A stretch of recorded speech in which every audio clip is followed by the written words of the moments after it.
भारत पूरी मजबूती और पूरे विश्वास के साथ इजराइल के साथ खड़ा है। इजराइल की संसद नेसेट में किसी भारतीय प्रधानमंत्री के पहले भाषण में श्री मोदी ने इजराइल के साथ एकजुटता का मजबूत संदेश दिया। श्री मोदी ने कहा कि आतंकवाद शांति के लिए खतरा है और कोई भी वजह आम लोगों की हत्या को सही नहीं ठहरा सकती। No cause can justify the murder of civilians. Nothing can justify terrorism. India has also endured the pain of terrorism for a long time. Like you, we have consistent and uncompromising policy of zero tolerance for terrorism. प्रधानमंत्री के भाषण पर Israeli सांसदों ने कई अवसरों पर जोरदार तालियां बजाई।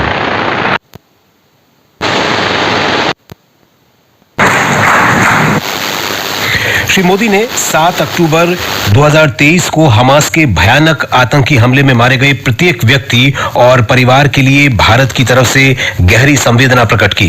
प्रधानमंत्री ने संयुक्त राष्ट्र सुरक्षा परिषद में स्वीकृत गाजा शांति पहल को इस क्षेत्र में न्यायसंगत और टिकाऊ शांति का रास्ता बताया। उन्होंने कहा कि भारत ने इस पहल को पूरा समर्थन दिया है। श्री मोदी ने कहा कि भारत दुनिया की सबसे तेजी से बढ़ने वाली अर्थव्यवस्था है। उन्होंने कहा कि इजराइल नवाचार और प्रौद्योगिकी का शक्तिशाली केंद्र है, इसलिए भारत उसे स्वाभाविक साझेदार मानता है।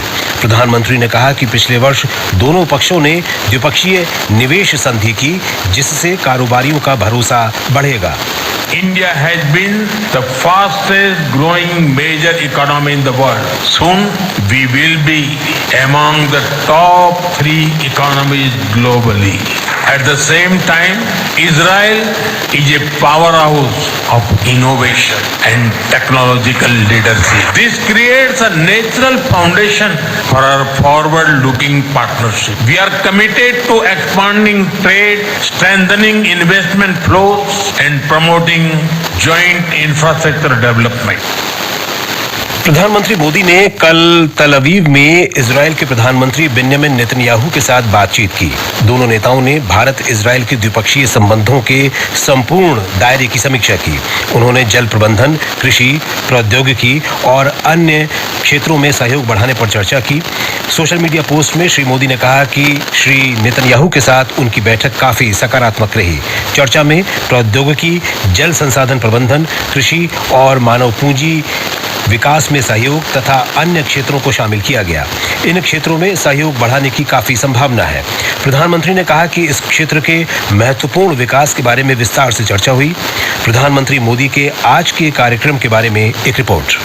आज सुबह प्रधानमंत्री याद वाशिम जाएंगे, जो एक मेमोरियल है। होलोकास्ट में 60 लाख से ज्यादा यहूदियों की जो जानें चली गई थी, उनको मारे गए थे नाजी हमले में, उनकी याद में ये मेमोरियल बनाया है और एक ऐसी करीब एक रूम के साइज की बुक बनाई है। उसके बाद वहाँ एक रिमेम्बरेंस हॉल स्मृति खंड बनाया है, जिसमें एक छोटी सी सेरेमनी होगी, प्रेयर मीटिंग जैसी। हाजिर रहेंगे। दोनों साइड से प्रतिनिधि मंडल का नेतृत्व दोनों प्रधानमंत्री करेंगे। ये संभावना भी जताई जा रही है कि जो इंडियन ओरिजिन यहूदी यहाँ पे बसे हैं, उनमें से कई गणमान्य लोग भी प्रधानमंत्री को मिलेंगे और भारतीय समय के अनुसार करीब 5:30 बजे से 6 बजे के बीच में प्रधानमंत्री यहाँ से भारत के लिए रवाना होंगे। उससे पहले मीडिया के लिए एक प्रेस स्टेटमेंट भी जारी किया जाएगा, ऐसी संभावना यहाँ जताई जा रही है। धीरज काकड़िया, आकाशवाणी समाचार, जेरूसलम। भारत और इजराइल के बीच मजबूत रणनीतिक संबंधों में असाधारण योगदान के लिए इजराइल की संसद नेसेट ने प्रधानमंत्री नरेंद्र मोदी को speaker of the Knesset medal से सम्मानित किया है। प्रधानमंत्री मोदी दुनिया के पहले ऐसे नेता हैं जिन्हें ये सम्मान मिला है। नेसेट अध्यक्ष अमीर ओहाना ने संसद में संबोधन के तुरंत बाद प्रधानमंत्री मोदी को पदक प्रदान किया। प्रधानमंत्री ने सोशल मीडिया पोस्ट में आभार प्रकट करते हुए कहा कि ये सम्मान किसी व्यक्ति विशेष को नहीं, बल्कि भारत और इजराइल के बीच अटूट मित्रता को समर्पित है। ये समाचार आकाशवाणी से प्रसारित किए जा रहे हैं। ताजा समाचार जानने के लिए आप हमारे social media handle x@AIR News Hindi को फॉलो कर सकते हैं। समाचार प्रभात में आपका फिर स्वागत है। रेलवे ने होली के त्योहार के दौरान सुगम, सुरक्षित और आरामदायक यात्रा सुनिश्चित करने के लिए विशेष व्यवस्था की है। ब्यौरा हमारी संवाददाता से। इन ट्रेनों में कंफर्म सीट की व्यवस्था की गई है। इस दिशा में पूर्वी मध्य रेलवे सबसे ज्यादा होली स्पेशल ट्रेन चलाएगा, जिसकी संख्या 50 है। वहीं उत्तर रेलवे कुल 48 विशेष ट्रेन चलाएगा और मध्य रेलवे 20 स्पेशल ट्रेनें चलाएगा। पश्चिमी रेलवे ने 32 सेवाएं शुरू की है, जबकि दक्षिण पूर्वी रेलवे 28 सेवाएं चलाएगा। रेल मंत्रालय ने कहा कि होली के दौरान लाखों यात्रियों को सुरक्षित, सुगम और बिना परेशानी यात्रा सुनिश्चित करने के लिए ये व्यापक इंतजाम किए गए हैं। इससे नियमित यात्रियों को भी कम असुविधा होगी। दिलनशी आरजू, आकाशवाणी समाचार, दिल्ली। आर्टिफिशियल इंटेलिजेंस की भूमिका लगातार बढ़ रही है। हाल ही में नई दिल्ली में संपन्न इंडिया एआई इम्पैक्ट समिट में यह दिखाया गया कि एआई किस प्रकार भारत की कृषि को तेजी से बदल रहा है। समिट के दौरान आकाशवाणी समाचार से बातचीत में वधवानी एआई की संचार प्रबंधक निष्ठा गोरके ने बताया कि उनका संगठन गैर लाभकारी संस्था है जो विशेष रूप से कृषि क्षेत्र में एआई आधारित समाधान विकसित कर रही है। अभी हम लोग 3 डोमेन्स में काम करते हैं, जो कि है हेल्थ केयर, एग्रीकल्चर और एजुकेशन। यहाँ पे हमने कोशिश की है कि एआई का जो हम सोल्यूशंस बना रहे हैं वो इन तीनों डोमेन्स में आज के टाइम पे भारत में किस किस्म से यूज किए जा रहे हैं वो एक हम रिक्रिएट कर सके। यहाँ पे काफी लोग हमारे पास आए, काफी उत्साह है लोगों में समझने के लिए कि एआई फॉर सोशल इम्पैक्ट क्या होता है। ईरान और अमेरिका के राजनयिक आज जिनेवा में तीसरे दौर की परमाणु वार्ता करेंगे। एक रिपोर्ट।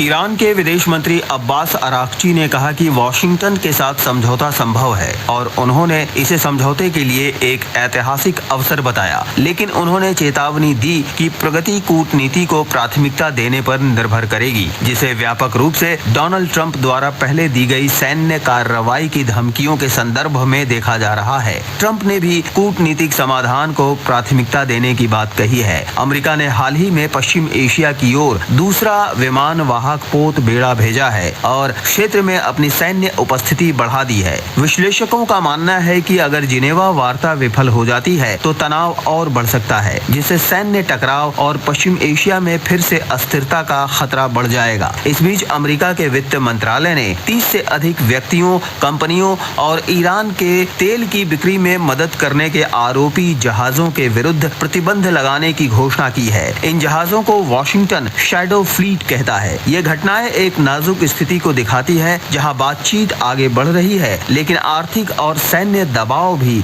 लगातार बढ़ रहा है। दुबई से विनोद कुमार की रिपोर्ट के साथ समाचार कक्ष से मैं मनोज। विदेश मंत्री डॉक्टर एस जयशंकर ने कहा है कि भारत ने हमेशा टकराव के बजाय संवाद, विभाजन के बजाय सहमति और संकीर्ण हितों के बजाय मानव केंद्रित विकास को प्राथमिकता दी है। मानवाधिकार परिषद के उच्च स्तरीय सत्र में डॉक्टर जयशंकर ने इस बात पर जोर दिया कि संघर्ष, ध्रुवीकरण और अनिश्चितता से घिरी दुनिया में भारत साझा आधार खोजने और उसे मजबूत करने का प्रयास करता है। विदेश मंत्री ने आतंकवाद से निपटने के लिए सभी से मिलकर काम करने की अपील की। We remain firm and uncompromising in our opposition to terrorism in all forms and manifestations as well. Terrorism is among the most egregious violations of human rights, and there can be no justification, especially when innocent lives are targeted. Confronting terrorism requires collective resolve, and we look at this council and to the United Nations at large to advocate zero tolerance for terrorist acts. उपराष्ट्रपति CP Radhakrishnan 2 दिवसीय जम्मू कश्मीर दौरे पर हैं। कल श्रीनगर अंतर्राष्ट्रीय हवाई अड्डे पहुंचने पर गर्मजोशी से उनका स्वागत किया गया। हमारे संवाददाता ने बताया है कि श्री राधाकृष्णन आज कश्मीर विश्वविद्यालय जाएंगे। आज उपराष्ट्रपति कश्मीर विश्वविद्यालय के 21वें दीक्षांत समारोह में मुख्य अतिथि के रूप में शामिल होंगे। उपराज्यपाल मनोज सिन्हा, मुख्यमंत्री उमर अब्दुल्ला, कश्मीर विश्वविद्यालय की कुलपति प्रोफेसर नीलोफर खान और गणमान्य व्यक्तियों, शिक्षाविदों, प्रशासन, न्यायपालिका और पुलिस के वरिष्ठतम अधिकारियों के अलावा जीवन के अन्य क्षेत्रों के लोग इस अवसर पर मौजूद होंगे। इस बीच प्रशासन ने श्रीनगर और क्षेत्र में अन्य जगहों पर कड़ी सुरक्षा व्यवस्था की है। तारिक रादर, आकाशवाणी समाचार, श्रीनगर। श्रीलंका की टीम आईसीसी T20 क्रिकेट विश्व कप से बाहर हो गई है। कोलंबो में सुपर 8 के मैच में न्यूजीलैंड ने श्रीलंका को 61 रन से हरा दिया। न्यूजीलैंड के 169 रन के लक्ष्य के जवाब में श्रीलंका की टीम 107 रन पर ही सिमट गई। कप्तान मिचेल सेंटनर ने सर्वाधिक 47 रन बनाए और एक विकेट भी लिया। अहमदाबाद में आज दोपहर 3 बजे वेस्टइंडीज का मैच दक्षिण अफ्रीका से और चेन्नई में शाम 7 बजे भारत का सामना जिम्बाब्वे से होगा। गृह मंत्री अमित शाह ने आज स्वतंत्रता सेनानी वीर सावरकर की पुण्यतिथि पर उन्हें श्रद्धांजलि अर्पित की है। सोशल मीडिया पोस्ट में श्री शाह ने कहा कि वीर सावरकर स्वतंत्रता आंदोलन के उन नायकों में से एक थे जिन्होंने ब्रिटिश शासन से स्वतंत्रता और सांस्कृतिक स्वाधीनता दोनों के लिए एक साथ संघर्ष किया। प्रधानमंत्री नरेंद्र मोदी ने इंस्टाग्राम पर 10 करोड़ फॉलोअर्स का ऐतिहासिक आंकड़ा पार कर लिया है। इसके साथ ही वे इस मंच पर ये उपलब्धि हासिल करने वाले पहले विश्व नेता और राजनेता बन गए हैं। इंस्टाग्राम पर उनके फॉलोअर्स की संख्या अमेरिकी राष्ट्रपति डोनाल्ड ट्रंप से दोगुनी से भी अधिक है। ये समाचार हमारी वेबसाइट www.newsonair.gov.in और हमारे news on AIR mobile app पर भी उपलब्ध हैं। और अब आज के समाचार पत्रों की सुर्खियों के साथ हैं मुनीश शर्मा। धन्यवाद विशाल। प्रधानमंत्री नरेंद्र मोदी का इजराइल की संसद में संबोधन सभी अखबारों के मुखपृष्ठ पर है। दैनिक भास्कर ने लिखा है, पहली बार किसी भारतीय प्रधानमंत्री का इजरायली संसद में भाषण। अमर उजाला ने प्रधानमंत्री मोदी के शब्दों को प्रकाशित किया है, आतंकवाद पर दोहरा रवैया मंजूर नहीं, भारत की शून्य सहिष्णुता की नीति। NCERT की कक्षा 8 की पाठ्यपुस्तक में न्यायपालिका में भ्रष्टाचार से संबंधित अध्याय पर सर्वोच्च न्यायालय की आपत्ति देशबंधु समेत कई अखबारों में है। शीर्ष न्यायालय ने कहा, न्यायपालिका को बदनाम करने की इजाजत नहीं देंगे। उच्च संवैधानिक पदों पर बैठे लोग किसी समुदाय विशेष को निशाना नहीं बना सकते। सुप्रीम कोर्ट की टिप्पणी है जनसत्ता में। एक फिल्म के प्रदर्शन को चुनौती देने वाली याचिका पर न्यायालय ने अपने फैसले में कहा, भाषणों, मीम्स, कार्टून या चित्रों के जरिए किसी समुदाय विशेष को बदनाम या अपमानित नहीं किया जा सकता। घुसपैठ के स्थायी समाधान के लिए बनेगा एक्शन प्लान। गृह मंत्री अमित शाह का ये बयान दैनिक जागरण में है। बिहार में सीमांचल की सुरक्षा, विकास और घुसपैठ को रोकने के लिए एक उच्च स्तरीय बैठक में गृह मंत्री ने सीमा क्षेत्रों में सुरक्षा तंत्र को मजबूत करने पर बल दिया। नकली बीज बेचने पर होगा 30 लाख तक का जुर्माना और 3 साल की सजा। राजस्थान पत्रिका का कहना है, संसद में नया बीज विधेयक पेश करने की सरकार की तैयारी। केंद्र सरकार ने 1 अप्रैल से 20% एथेनॉल मिश्रित पेट्रोल की बिक्री अनिवार्य कर दी है। ये है हिंदुस्तान में। और भारतीय सोलर उत्पादों पर अमेरिका में 126% शुल्क भी अखबारों की सुर्खी बना हुआ है। नवभारत टाइम्स ने देश की सोलर इंडस्ट्री के हवाले से लिखा है, अमेरिका के इस फैसले का कोई असर नहीं पड़ेगा। धन्यवाद मुनीश। और अब अंत में मुख्य समाचार एक बार फिर। प्रधानमंत्री नरेंद्र मोदी ने कहा, आतंकवाद से लड़ाई में भारत पूरी मजबूती और विश्वास से इजराइल के साथ खड़ा है। कहा, आतंकवाद विश्व शांति के लिए खतरा। इजराइल की संसद ने प्रधानमंत्री नरेंद्र मोदी को speaker of the Knesset medal से सम्मानित किया। यात्रियों की सुविधा के लिए होली के दौरान रेलवे की विशेष रेलगाड़ियां 1244 फेरे लगाएंगी। ईरान और अमेरिका आज जिनेवा में तीसरे दौर की परमाणु वार्ता करेंगे। और श्रीलंका T20 क्रिकेट विश्व कप से बाहर, न्यूजीलैंड ने सुपर 8 में श्रीलंका को 61 रन से हराया। इसके साथ ही समाचार प्रभात का ये अंक समाप्त हुआ। नमस्कार।